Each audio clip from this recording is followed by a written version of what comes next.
पर्यावरण अध्ययन विषय अंतर्गत कक्षा 3 का अगला टॉपिक है ब्रेल लिपि। तो आइए कुछ प्रश्नों के माध्यम से समझते हैं ब्रेल लिपि की आवश्यकता क्यों पड़ी और ब्रेल लिपि क्या है, उसका खोज कहाँ हुआ, कैसे हुआ, कौन किया, इन सारी बातों को हम जानते हैं। हमारे घर में बड़े बुजुर्ग होते हैं जिन्हें बुढ़ापावस्था होने के बाद जो है उन्हें देखने और सुनने की क्षमता कम हो जाती है।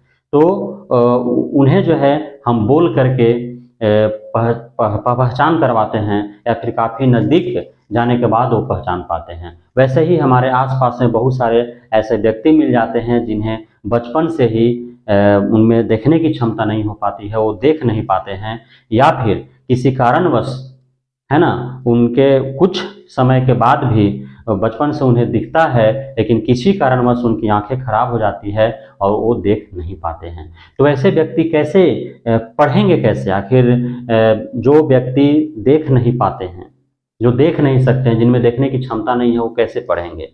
तो उसके लिए जो है ब्रेल लिपि का खोज किया गया, है ना। तो हमारे घर में बुजुर्ग होते हैं और बुजुर्गों को हम जो है उन्हें मदद करते हैं। कैसे मदद करते हैं? तो खाने पीने की चीज़ें उनके समक्ष रख करके उनका मदद करते हैं, चलने की उनकी छड़ी उनके हाथों में दे करके उनकी मदद करते हैं, उनसे जोर जोर से हम बातें करते हैं, उन्हें जब कहीं चलने घूमने फिरने का जब मन होता है तो हम उनके साथ जो है बातचीत करते हुए उनके साथ घूमते हैं।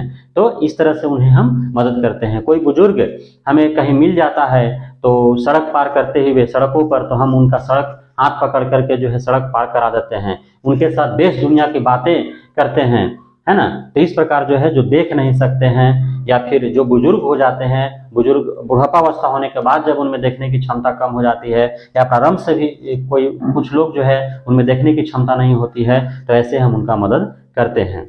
जब कोई व्यक्ति बूढ़ा हो जाता है तो उन्हें जो है चलने घूमने में कष्ट होने लगता है, कठोर चीजें वे नहीं खा सकते हैं और देखने और सुनने की क्षमता भी उनका कम हो जाता है या फिर न दिखता है और न वो सुन पाते हैं, है ना। कुछ ऐसे चीजें हैं जिससे हम छू करके हम जो आंख बिना देखे आंख पर पट्टी बांध करके भी छू करके भी हम समझ पाते हैं कि कौन लोटा है, कौन गिलास है, कौन प्लेट है, कौन कप है, कौन जो है कपड़ा है, आपका टोपी है, कौन गंजी है ना, कौन पैंट है, कौन शर्ट है, हम पहचान लेते हैं। लोहा को हम छू करके, लकड़ी को हम छू करके बना लेते हैं, मिट्टी को, बालू को, दूध को, पानी को, बहुत ऐसा चीज है जिससे हम छू करके जो है उसको जान जाते हैं कि ये चीज है, एक खास चीज है।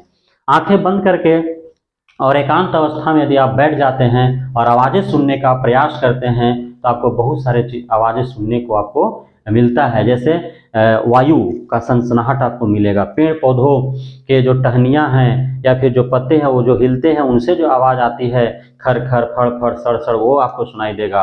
आपको पक्षियों का चहचहाट सुनाई देगा, आपको पशुओं का आवाज़ सुनाई देता है ना। आपको कीड़े मकोड़े का हिनहाट भिनभिनाहट आपको सुनाई देता है। आप कोई व्यक्ति का वार्तालाप जो है वो आपको सुनाई देता है। तो इस प्रकार बहुत सारी आवाजें आपको सुनने को मिलता है। आप जो है अपने घर के लोगों को उनके आहट से पहचान लेते हैं। तुम धरती पर चाहे जहां भी रहोगे, तुम्हें तेरी खुशबू से पहचान लेंगे, तुम्हें तेरी आहट से पहचान लेंगे। गाना आप सुने होंगे, तो आहट से भी हम अपने करीबी को पहचान लेते हैं, है ना। केवल सूंघ करके किसी व्यक्ति को पहचान पाना मुश्किल है। तुम्हें तेरी खुशबू से पहचान लेंगे, सिर्फ गाना तक ही है, खुशबू से पहचाना मुश्किल है कि कोई व्यक्ति को हम सूंघ करके उसको पहचान ले कोई खास व्यक्ति है। लेकिन वहीं पशु पक्षी कीड़े मकोड़े का बात किया जाए तो विशेष कीड़े मकोड़े पशु पक्षियों से विशेष प्रकार का गंध, सुगंध, दुर्गंध आता है जिससे हम पहचान लेते हैं कि ये गंध जो है इस खास पशु या पक्षी का या कीड़े मकोड़े का है। तो इस प्रकार सूंघने, देखने, सुनने की क्षमता हमारे अंदर होती है। जब देखने की क्षमता हमारी न हो तो हम कैसे किसी चीज को पहचानेंगे, कैसे पढ़ेंगे, है ना। तो अपने अनुभव के आधार पर हम जो है किसी को आहट से, किसी चीज को सूंघ करके पहचान लेते हैं, किसी को छू करके पहचान लेते हैं। लेकिन पढ़ाई हम कैसे करेंगे? तो उसका हल निकाला गया। एक व्यक्ति है लुई ब्रेल नाम का। जब वे 3 साल के थे तो उनके पिताजी के औजार से वो खेल रहे थे। उसी क्रम में उनका जो है नुकीले औजार से आंख पर लगता है, दोनों आंखें उनकी खराब हो जाती है, वो कुछ भी देखने में सक्षम नहीं होते हैं। तब लेकिन उनके अंदर जो है पढ़ने का क्षमता, पढ़ने का जो जज्बा होता है, वो हिम्मत जो होता है वो बरकरार रहता है, और वो काफ़ी प्रयास के बाद जो है वे एक तरकीब निकालते हैं जिसका नाम पड़ा ब्रेल लिपि। ब्रेल लिपि एक मोटे कागज पर नुकीले औजार से बिंदु बनाकर लिखा जाता है, और मोटे कागज पर जो बिंदु बना हुआ है, उभरा हुआ बिंदु, उसको छू करके और हाथ फेर करके उसको पढ़ा जाता है। लुई ब्रेल जो है वो फ्रांस के रहने वाले निवासी। ब्रेल 6 बिंदुओं पर आधारित होता है, और आज इस लिपि को यानी ब्रेल लिपि को जो है वह कंप्यूटर द्वारा भी लिखा जाता है। ब्रेल लिपि 6 बिंदुओं पर जो है आधारित होता है, इसे कंप्यूटर से भी हम लिख सकते हैं।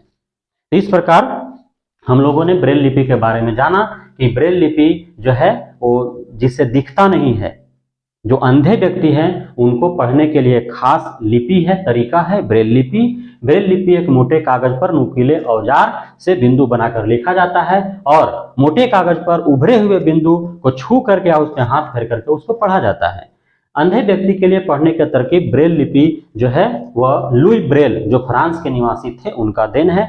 लुई ब्रेल के साथ एक घटना घटता है, और जिसके कारण ही इस ब्रेल लिपि का आविष्कार होता है। जब वे 3 साल के थे तो वे अपने पिताजी के औजारों से खेल रहे थे, और उसी क्रम में अचानक जो है एक नुकीले औजार से आंख पर लगता है, आंख उनका दोनों खराब हो जाता है, दिखना बंद हो जाता है। लेकिन उनके अंदर पढ़ने की क्षमता, जो जज्बा था, वो जो हिम्मत था, जो लगन था, उसके कारण उन्होंने हार नहीं माना, और बार बार प्रयास के बाद एक तरकीब ढूंढ निकाला जिसे ब्रेल लिपि नाम पड़ा। यह जो ब्रेल लिपि है वह 6 बिंदुओं पर आधारित होता है। आज इसे जो है हम कंप्यूटर के द्वारा भी लिख सकते हैं।